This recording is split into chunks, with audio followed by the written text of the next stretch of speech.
आज दुनिया भर में अंतर्राष्ट्रीय महिला दिवस मनाया जा रहा है। यूपी के महाराजगंज जनपद की बात करें तो यहाँ पर रहने वाली रीता विश्वकर्मा ने केंद्र सरकार के डिजिटल इंडिया अभियान के साथ जुड़कर जिले में एक अलग से नाम और पहचान बनाई। डिजिटल इंडिया कार्यक्रम के साथ 2 वर्ष पूर्व जुड़ने के बाद रीता विश्वकर्मा की पहचान बैंक सखी के रूप में होती है। 12वीं पास रीता विश्वकर्मा की इस उपलब्धि के पीछे काफी संघर्ष और मेहनत भी रहा। अति पिछड़े इलाके से अड्डा क्षेत्र की रहने वाली रीता विश्वकर्मा ने शादी के बाद अपने ससुराल में रहकर सरकार द्वारा चलाए जा रहे स्वयं सहायता समूह के साथ जुड़ने के बाद डिजिटल इंडिया कार्यक्रम का हिस्सा बनी और सरकार के द्वारा इलेक्ट्रॉनिक डिवाइस दिए गए। इसके बाद रीता विश्वकर्मा इस डिवाइस के जरिए डिजिटल पेमेंट को बढ़ावा दे रही। पूरे जनपद में वाहिद एक महिला है जो जनपद में डिजिटल लेन देन कर रही। इसके अलावा के लिए उन्हें पिछले 1 वर्ष के भीतर 1.5 करोड़ के डिजिटल पेमेंट के लेन देन को लेकर उत्तर प्रदेश के लखनऊ में सम्मानित भी किया गया था। महाराजगंज से दैनिक भास्कर के लिए शत्रुंजय सिंह की रिपोर्ट। दिवस नजदीक, तो ऐसे में जिले की महिलाओं को किस तरह सशक्त और जागरूक जो स्वयं सहायता समूह से जुड़े हुए हैं। देखिए, माननीय प्रधानमंत्री जी और माननीय मुख्यमंत्री जी ने जो हमारे यहाँ पे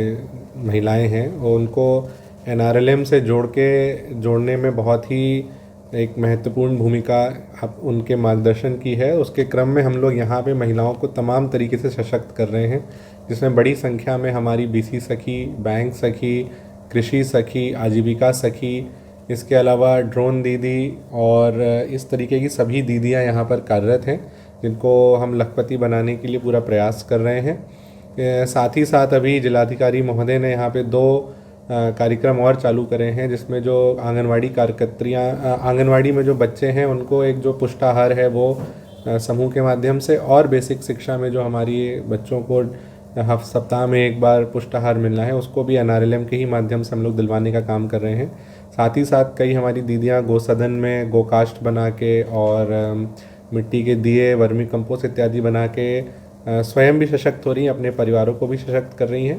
तो यही कार्यक्रम यहाँ पर जो है अनवरत रूप से यहाँ पर जारी है और हम कोशिश पूरा प्रशासन यही करता रहेगा कि भविष्य में भी हमारे सभी प्रयास जो हैं इसी गति से, तीव्र गति से चलते रहें और हमारे जनपद की जो आधी आबादी है वो खूब खुशहाल हो, खूब आगे बढ़ें और अपने घर के साथ ही साथ अपने बच्चों के साथ सबके विकास में एक अपना जो उनकी महती भूमिका है उसको वो प्रदान करने में अपना रोल अदा करेंगी। मैम, क्या नाम है आपका, किस जिले में रहती हैं और पिछले 3 वर्षों से आप BC सखी हैं, किस तरह का क्या काम करती हैं? जी, मेरा नाम रीता विश्वकर्मा है। मैं ग्राम गंगवलियाँ की रहने वाली हूँ, नौतनवा ब्लॉक से, जिला महाराजगंज।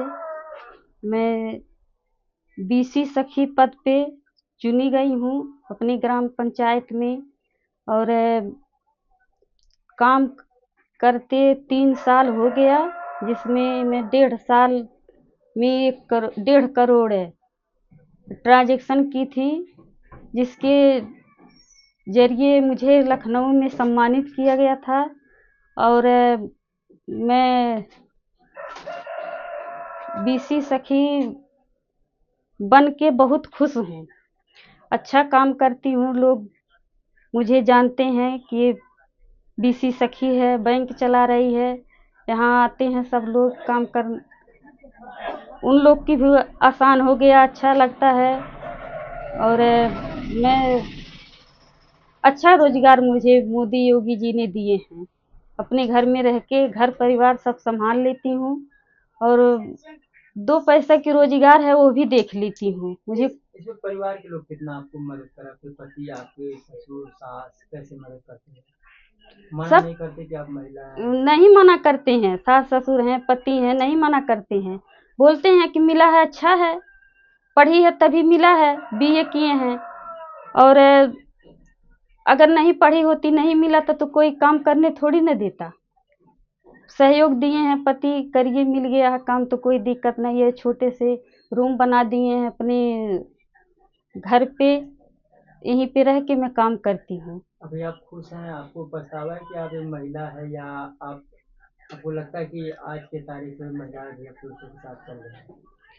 हमें कोई पछतावा नहीं है, अच्छा है, मिल गया काम, मैं आराम से कर रही हूँ अपने घर पे। और ये भी मुझे है कि कहीं कोई जाने की, सोचने की ज़रूरत नहीं है कि मैं कैसे क्या करूँ। और कदम से कदम मिला के पति पुरुष दोनों एक बराबरी में चल रहे हैं। मुझे कोई दिक्कत नहीं है, मेरे घर परिवार को भी दिक्कत नहीं है, सब बढ़िया है, सब खुश हैं, मिल गया है बैंक।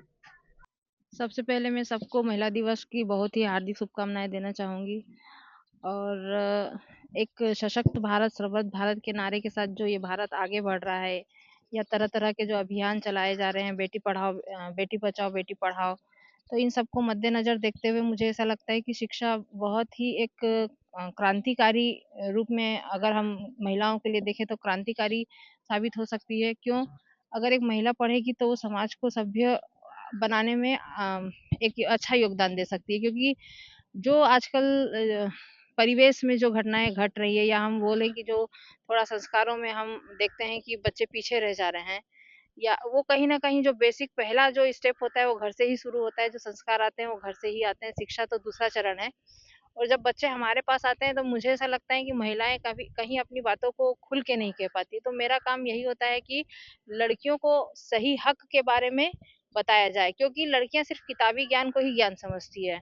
वो लर्निंग प्रोसेस को कहीं न कहीं भूल गई है। वो ये भूल गई है कि शिक्षा का सही अर्थ तो सीखना, संस्कार देना, सामाजिक बंधन में अच्छे से रम जाना, ये सब चीज़ें शिक्षा का यही सब शिक्षा है।